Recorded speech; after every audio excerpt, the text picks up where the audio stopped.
Welcome to the Fill Your Cups podcast. We're your hosts, Morgan and Jared. not Bailey. So today I have on my bestie friend and husband, Jared. And he's joining me while Bailey's still out on podcast maternity leave. If you have listened to the last few episodes, you know that I've kind of been doing some solo episodes, bringing on some bonus co-hosts, I guess. And so today, Jared's on the podcast for the very first time. Woohoo! What up, what up? So probably the lowest voice we've had on the podcast as of date. So we are going to be talking a bit about, we are due for a bit of fun episode. And honestly, Bailey's usually the one that comes up with these. She's maybe more fun than me. I don't know. But we have had this idea on our list for a while of talking about apps that we love and that we recommend and just kind of fill our cups in our everyday lives. So we will talk about that. But before we get into that, what is filling your cup, Jared? Today we got a dirty soda. What would you call this guy?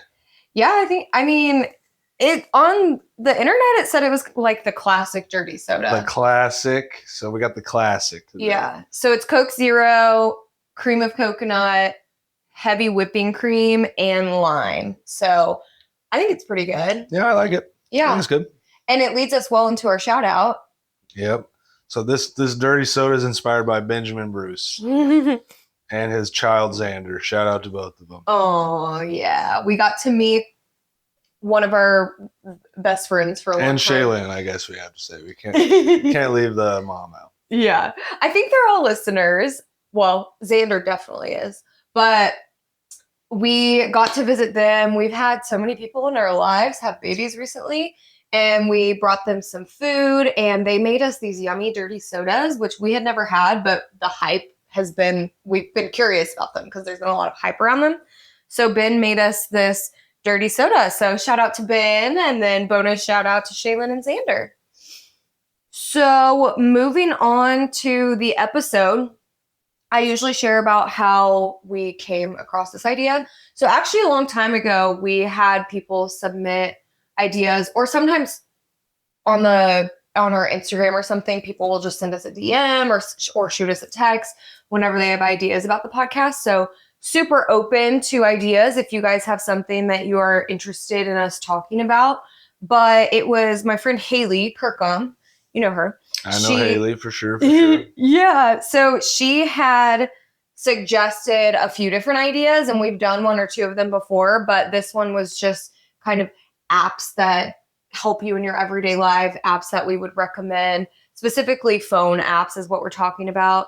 Well, what I'm talking about. I haven't really looked at your apps, but maybe they're all phone apps. Okay. But I mean, most apps have like a website too, I guess. These days, yeah, that makes sense. So we're going to talk a bit about that. And I thought it would be fun to bring Jared on because our apps probably look very different on our phones. Hey, we'll find out. Yeah. So we just kind of listed our top 5, or we came in with like our top 5 apps that we would recommend. And when I don't know how you came up with yours, but when I came up with mine, I was really thinking of the apps that I feel like boost my life, like fill my cups and help to improve my life. So that was how I came up with the ones that I brought up. I really just was going off of what I feel like I use the most. But nice. They're all, similar vibes. Things vibes that you use and that are good to use every day. I mean, maybe more practical, some of mine. But okay, yeah. So that is how we came up with it. And I think it'll be fun to see our different perspectives. And then I do always like to talk about why this is important, because why would you keep listening if it's not important? Yes, this is a bit of fun episode, so it's a little bit more fun. But I do think that our relationships with our phones it is a relationship that we have every day. We're filming this on a Sunday, and I just got my weekly report thing that you get on your screen time. And usually my average is somewhere around 4 hours. So 4 hours on my phone. there are ways that you can use it for good and ways that you can use it for bad. So we're talking about apps that are good to use, that we enjoy, and hopefully if you use them too, they improve your lives. But we would definitely be interested to hear what apps you use. So let's get right into it. So you'll I don't think that you use this one. But the first one on my list that came to mind, and Bailey and I actually talked about this when we talked about cycles on the podcast in a previous episode. But Flow, do you know what that app is? Oh, I know what that app is. I have that app for sure. Oh, okay. No, I don't have that app. I know what app it is, but it's for women in their cycles. Yeah. Tell me more about it. Yeah. So the reason I really like Flow, which it does depend if you have premium or not, and I was paying like the $5 a month for a while for premium, and then stopped it. And definitely don't have as many features without premium, but at its core, it's a cycle tracking app. And the reason I think it is so insightful for women is not just to, if you're trying to be careful about like your fertility or something like that, or trying to get pregnant or trying not to get pregnant. Obviously, you can use it to track where you are in your cycle and either increase or avoid activities that might lead to pregnancy. But the other reasons that I really like it is that it will say, like, it'll give you little things about what you could expect today. So it'll say at this stage in your cycle, you might be feeling this way, or you might be fatigued, or you might be having more headaches, or you might be sleeping not as well, or your body, like based on women's cycles, sometimes at certain points of the month, our body temps are even higher than other points of the month.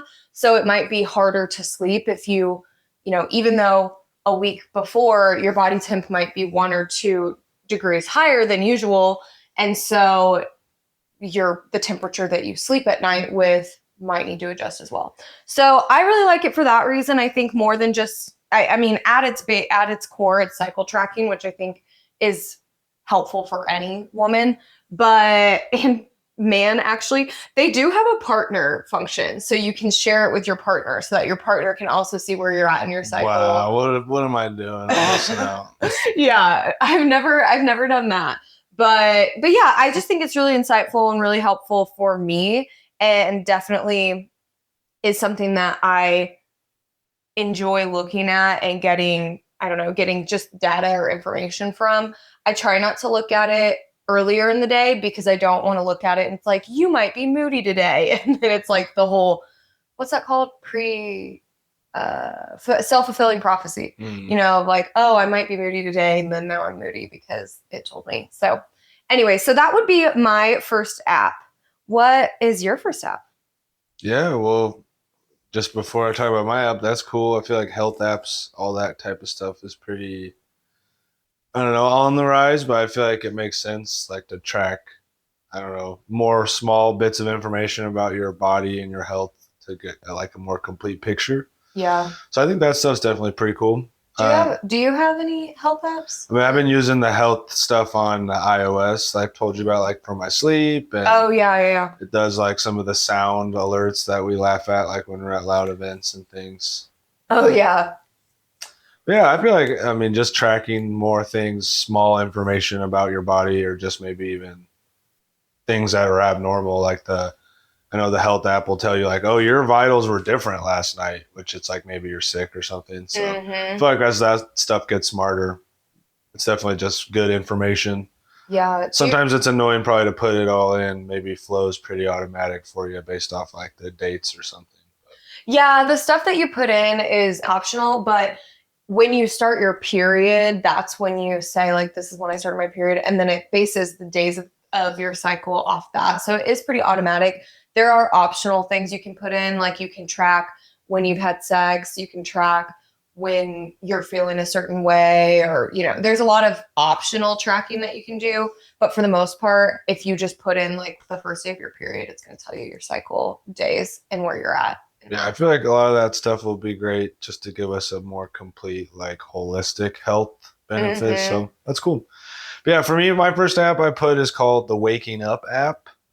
It's basically a meditation app. a big part of the reason why I like this app in particular is the person who does it, Sam Harris. I've just followed for a long time, like as a podcaster person. So he's kind of the person who got me into meditating, but it's pretty cool. It's got some tutorials if you're new to it, and then it's just like a basic, you can do a normal meditation, daily meditation, and like adjust the time. And then there's a lot of cool like practices and like little kind of like podcast information type things where they do like little 10-minute or 20-minute talks from like experts of the field of meditation and mindfulness. So it's a pretty cool app. I feel like meditation is a pretty important thing to just like kind of center myself mentally. So I don't know. I feel like it's more of a habit, like you said. Like the app itself is less the thing, more like the habit it enforces. But it's pretty cool. I know you've tried it a couple times. What do you think on just like you've experienced a couple meditations on there, or just as a new person to the app, maybe you have some thoughts? Yeah, I like it. I actually mentioned it on last week's episode, talking about disappointment and giving yourself grace, and how kind of having a practice of meditation might help you calm your thoughts, or even just realize that they're just thoughts. So I did mention it on last week's episode. I have been enjoying it, getting into the habit of using it. I think that it's not the most natural thing for us, even though it really is a natural practice. But I don't know. I think we're just so overstimulated that it can be kind of hard. But I definitely notice because I'm doing the tutorial thing that you said, they have like a 30-day intro. And so I've been doing that. And I definitely notice the difference between like an 8-minute meditation, like a 12-minute one. I'm just so, I don't know, finicky maybe. Yeah, meditation's definitely, it's a practice, and it's more about like teaching your brain how to not be so scattered. I feel like as my perspective, one part of it. Yeah. But yeah, I think meditation's really important. If there's other meditation apps that people like, that's cool too. But yeah, the Waking Up app, if you're interested in trying it out, I think there's like maybe you can do like share a thing. So if anybody reaches out, or I don't know if you could put it in the notes, maybe we can share like a trial link or something. But Oh, anyway. yeah, that'd be good. I did share it in the notes last week too, but I don't think I shared I don't know if you can do the free, like you shared a free 3-month membership or I something think it's with just me. a referral link. So Oh, great. we could So look we can into share it. that. Yeah. But We can share that in the show notes for sure. I like how his voice is so calm. His voice is so relaxing. you got a good voice for it for sure. Yeah. There's all kinds of different people that do other meditations too, if you don't like Sam Harris himself. But yeah, a lot of the like intro courses are him, and a lot of the daily stuff. So Yeah, I'm sure it comes with practice. Like maybe he practiced that kind of voice or something, but it seems like his voice just lends itself to this type of, there you go. I don't know, What a activity. plug. Go hear it for yourself. Yeah, I just think it's very calming and relaxing. But yeah, I like that one. So another one, kind of still going on the health thing, because the flow is like women's health, and then the meditation is like mental health. I love the app Body, which I've mentioned before that I used to be like a beach body or body coach. It's Body now. But the reason I really like it is because it's pretty cheap. It's only like $120 for the year, so $10 a month.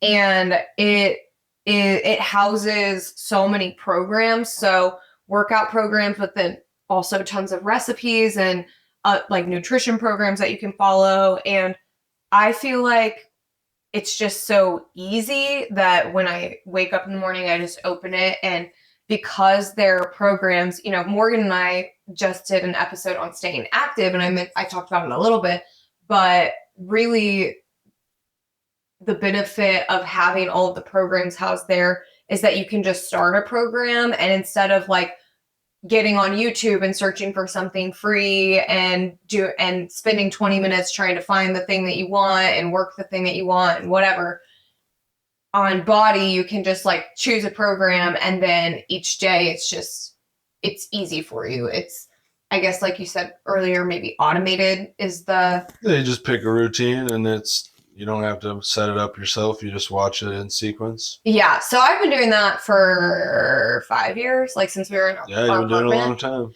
Yeah, so I still really like it. And the thing I like is that it has every type of workout. So you can do like dance workouts, you can do lifting, you can do cardio, you can do biking, or like cycling, Pilates, yoga. There's just so many different ones. There actually are meditations in that one too that I've done before, but I do think I kind of like waking up better than that one. So yeah, so I use that every day and would recommend it for sure.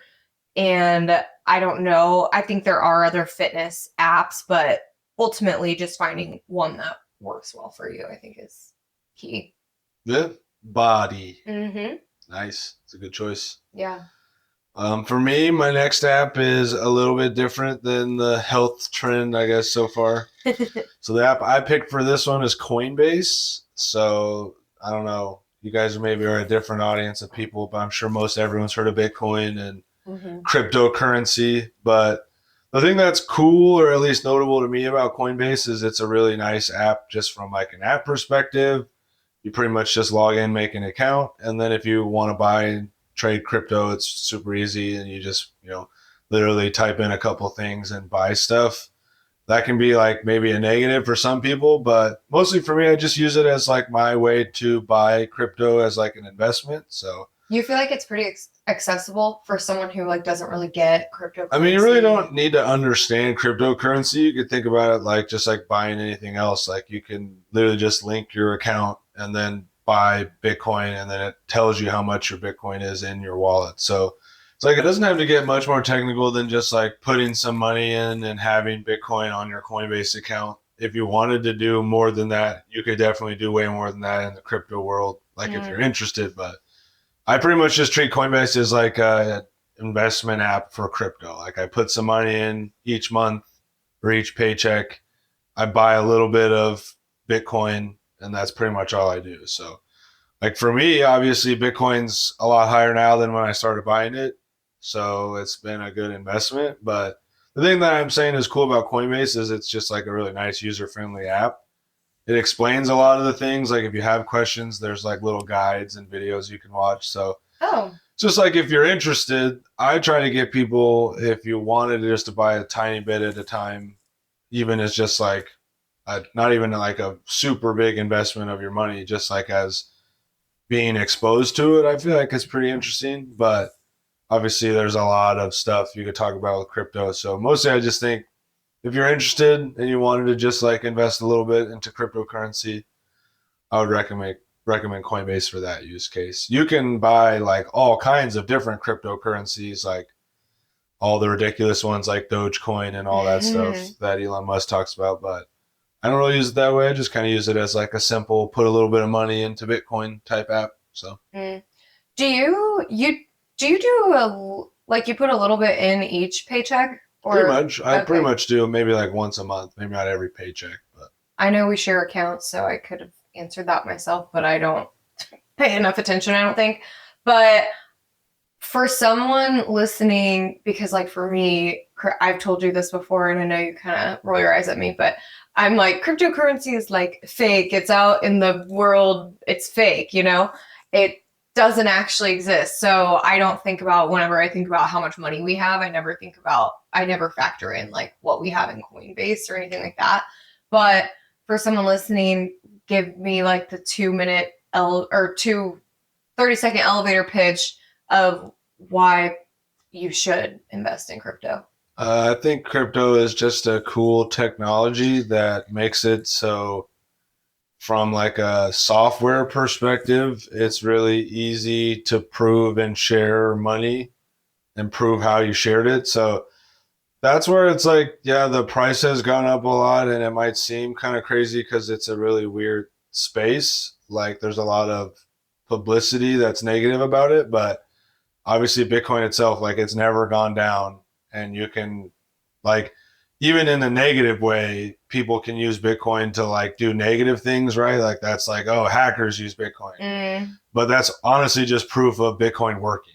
Like it's the same as cash, right? Like if I give you $100, it's $100. Like nobody really is going to be mad that I gave them $100 because they know cash works in all cases. Mm-hmm. That's what Bitcoin is. Even though it might feel like it's internet money, it's actually more like it's more provable and traceable even than cash in some ways. So the tech of why is a whole other discussion that's pretty interesting to me, but I would just say like, yeah, Bitcoin is money. It's cash. Mm-hmm. So will you ever sell it, you think?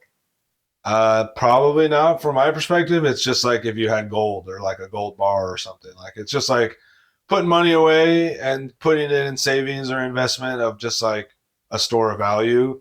Maybe if like I needed an emergency and I had no other option, I might take the Bitcoin out. Obviously, like that's what money or gold or something is for. But think about like Ron Swanson. It's literally just the gold in my backyard.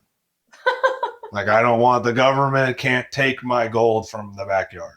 It's different because Coinbase is like they could take my Coinbase account. So like that's where you get into you could buy Bitcoin and put it into your own wallet. So like that's where you get more in the like tech perspective of like it's not really the same as just like using an app like Coinbase. Mm-hmm. But that's what's cool about Coinbase is you don't need to know all that. You can just put a little bit of money in Bitcoin.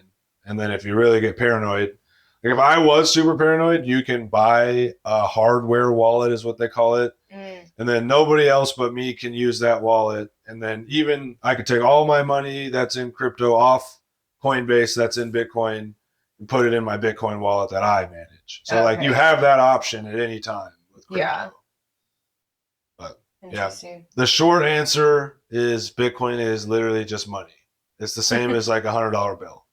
So the other part that's better than $100 bill is the price of Bitcoin has gone up a bunch. So if you had one Bitcoin when it was $1, that's obviously worth a lot more dollars now. So it's a deflationary currency, they say. So that's where it's like cash becomes less valuable over time, but Bitcoin doesn't. So yeah, I remember. I feel like you've compared it to investing in like stocks or whatever, like the normal investing, except it's just the payoff is so much greater. It has been so far. I mean, no one's going to say that's forever, but for me, I feel like it's just an investment. Like I invest in stocks. We have retirement accounts, right? Yeah. So interesting. Well, moving on to my next app, I have shared about this on the podcast too, but Timehop, I love this app. I think I have, it's like thousands of days streaks. Let me see. Because when you open it each day, I actually haven't opened it yet today, so I'm getting it done. But at the end, it tells you how many streaks you have, and it takes me a long time because it's got like 5 years ago, 6 years ago, whatever. I've been using it for a long time. I don't get the streaks. You're streaking with yourself? How many times you've checked it? How many days you've checked? I've checked it 8-year club. Wow. 2,926 days in a row I've checked. You're freaking streaking all over, dude. I'm streaking all over. I love it though because it'll bring up things that I share a lot on my stories and whatnot, that. And so it brings up Facebook and Instagram. And like 2 years ago, for instance, I just opened it and it was a video from my story on Facebook that was a 2-ingredient bagel. And it'll remind me things like that. Like, oh yeah, those are really good. And it'll remind me, oh, maybe I should make that recipe again. Or, just the cute ones are like when it'll have like 11 years ago and it's me and you and we look like little tiny babies or something like that. But the practical reason that I use it, so for instance, 2 years ago, it had the story about the Better For You bagels, but it pulls up your photos too. And I'll use this as a way to filter out the junk in my photos. So every single day that I do this, if there's a photo on there that I see I still have that I don't need, like this one's cute, I'll keep it. It's me and Julia. But if there was a photo on here, let's say like I took a picture of our license plate or something like that, or I screenshot a recipe and I'm like, okay, I don't need that recipe anymore. Then I'll go into my photo album and I'll go back 2 years or whatever. And it's just like a daily decluttering for me of my phone. Like for instance, I saved this menu from someone's story. I don't need that. So I will go back to that date and then delete whatever those are. So I like it mostly for that because the amount of screenshots and things like that I do, I feel like can clutter up my photo album a lot and just make it so that my phone is storing a bunch of stuff that I don't need, you know? But 6 years ago, that's a cute picture. That was at our apartment. I feel it's like an extended brain, but then you also clean it up sometimes. Yeah. I feel like it's just holistic. It's declutter, but it's also cute. I feel like it serves the purpose of filling my cups and being like, oh, these are so cute, you know? But then, or reminding me of things from the past, but then it also improves my life by forcing me to kind of declutter. So I guess for the last 8 years now. But yeah, Timehop, that's a pretty quick, easy one. I highly recommend. Timehop. Gotta use social media more to make that one worth it for me. I don't think I want to use Timehop that much. Yeah, that's actually probably true. It probably wouldn't. I mean, it would only pull from your photos, but you don't take that many photos. I got Snapchat. Does it do Snapchat? Yeah, you can connect it to Snapchat. All right. We'll think about it. Yeah. I think on my third one, I didn't really pick a specific app, but I just picked the category of like personal finance apps. Mm-hmm. I think it's really good to just be tracking your finances a little bit more than just, I don't know, at least for us, there's multiple accounts between two people. Mm-hmm. There's also like, some recurring subscriptions and bills that like you kind of don't think about as much, even if you get charged once a month for it, you kind of don't really always think about all of them at once. So some of them will let you view all your subscriptions, etc. Mm-hmm. I just think it's cool to like kind of like we were saying, make your life a little bit more smooth and automated where there's not like that. They're not perfect, but it's much better to know like, oh, we spent most of our money on the mortgage or food or whatever. So I think just tracking it is really good. I feel like it's easy to spend money that you don't track with credit cards, especially, and online things easy to pay online. So just checking each month what we spend our money on. I feel like we could obviously be better at the way we spend our money, but just knowing how you spend your money is definitely a better than not knowing. So yeah, I feel like the ones I can think of, there's Rocket Money, there's like Copilot, I think, Monarch's one.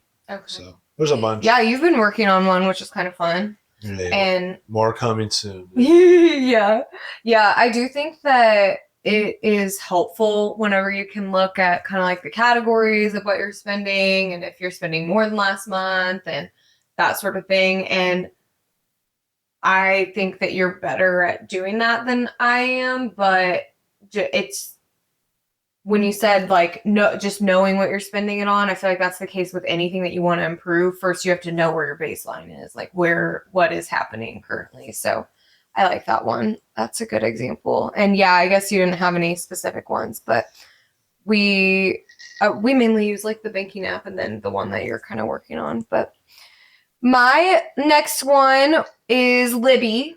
I think that everybody should use this. I tell Jared's mom this all the time that she should get a library card and use the library because we already paid for the library. But also Libby is great for audiobooks and ebooks. I use it mainly for audiobooks when I'm in the car, but because my ebooks seem to download to my books app on the iPhone thing, but you can do ebooks on Libby as well. And I know that there are a bunch of girls in our book club that use Libby and it connects to their Kindle. So I highly recommend it. I feel like just in general, any usage of the library is... You still have to check it out though, right? So there's still like one digital copy. Yeah. Sometimes there are holds and stuff, but for the most part, well, not for the most part, but for a lot of them, you can just go in and you can either check something out or you can put it on hold and then it'll remind you whenever it's available. But I just think that not enough people use it. And I was talking to an older guy at a blood drive and really? Okay, he's in his 60s, babe. Maybe. How'd he look? Maybe even older. He looked great. He was one of our volunteers. All right. So he volunteers. Flirt with this guy too. Oh my gosh. Well, he volunteers for Community Blood Center and he's one of our drivers. So he drives long distances all day to taking blood from a blood drive back to our facility to be tested and all that. And so he was telling me about this audiobook because we were out in Maryville, which is like 2 hours away. And he went out there to pick up blood and he was telling me about the audiobook that it was some kind of mystery audiobook or whatever. And he was like, oh yeah, once I discovered Libby, it was great. And he's, like I said, he's much, much older. So I think that I think anybody could use it. And I always love a free resource.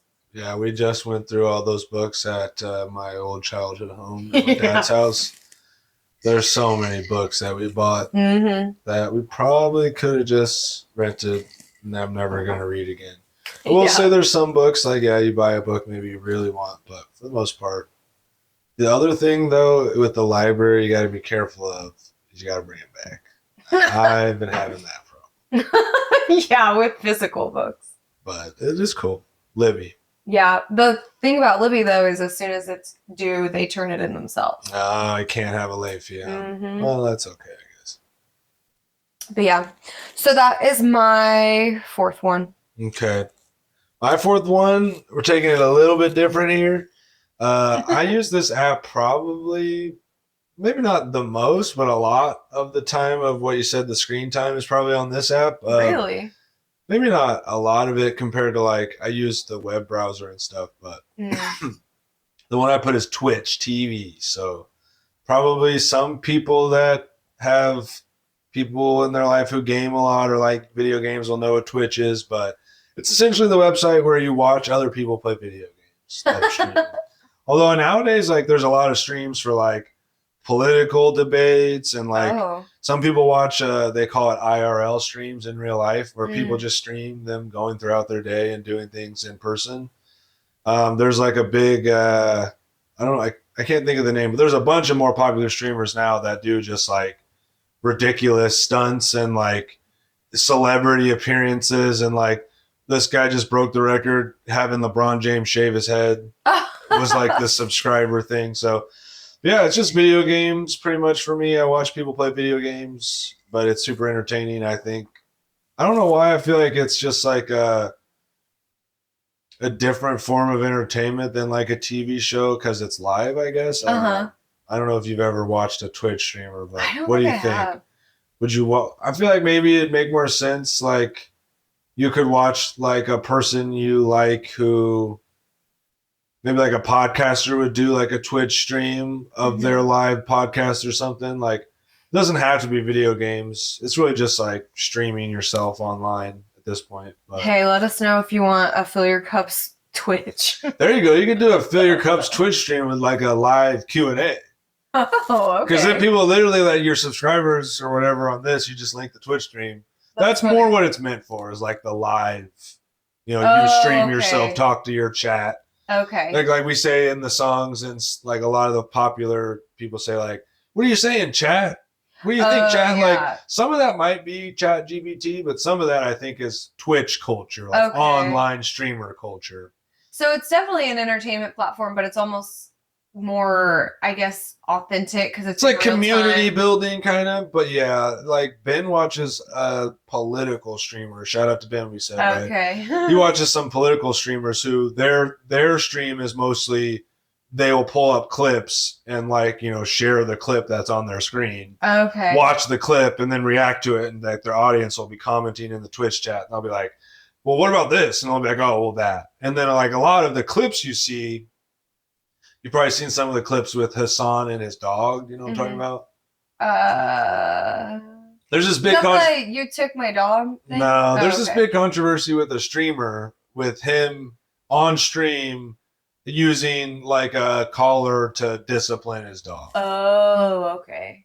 We don't have to talk about the scenario, but it's just saying like a lot of clips are just people talking about they saw this clip on this guy's stream. Okay. They're talking to their audience. But anyway, Twitch. Huh. Fun. Yeah, it sounds like, it's pure entertainment, it sounds like, but it's just internet culture stuff, brain rot stuff. Yeah, yeah. There are like probably more educational streams too. Like I think coding streams have become more popular. Oh, okay, interesting. Yeah, I wonder if any of our listeners are avid Twitch users, but There you go. Yeah. I'd See be if anyone curious. will reach out and say Twitch is dope. Jared's right. Yeah, comment that here. But yeah, well, my last one is more practical. It's the app QLess, so the letter Q and then LESS. And I download this maybe once every other year or more if I'm unlucky, because it is the app that you can use to get in line at a DMV Oh. without actually going physically. So you can favorite, like Blue Springs license office is always at the top of mine. And I know this because I used it recently. But when you have to do something with your tags, your license plates, or your driver's license, or something like that at the DMV, obviously we all hate waiting in line, and we hate, like, the DMV just has a bad rap, you know. But actually, the Blue Springs one is pretty nice. I don't know if you've ever been, but I they're had to go at some point and I had to wait a little bit in line, but it was pretty smooth. okay. Well, I feel like the people are just nicer than the, what is that? Like the trope of DMV people. They aren't actually the stereotype, I guess. Yeah, yeah. Whereas, sorry if you are a DMV person in Independence, but in it growing up going to Independence, it was the worst because I felt like those people were so mean. But and you would wait in line for like an hour and they'd be like, "This isn't the right Aren't paper." they the sloths in Zootopia? Yeah, I was yeah. just talking to your sister Chloe Love about that. Isn't that funny? I don't think I've ever seen Zootopia, but yeah, they're not the sloths. Yeah, yeah. All right. So yeah, so I really like the Blue Springs license office, but if I'm going to the DMV, obviously I want to wait as little as possible. And you're already doing something that's kind of annoying, probably going to cost money, whatever. So I would say definitely get that app because I'm I've never seen a DMV that's not on it. Like I've gone to the Sugar Creek, Independence, and Blue Springs one, and then I think when we were in Columbia, even I used it for that one. But yeah, it'll tell you how many people are in line, how long your wait is, and if you connect your phone number to it, then it will text you when you're closer to the front of a line or whatever, so you can just go up. So that one I highly recommend. Nobody wants to wait at the DMV, Nobody wants to wait, even if they're nice. Yeah, yeah. Exactly.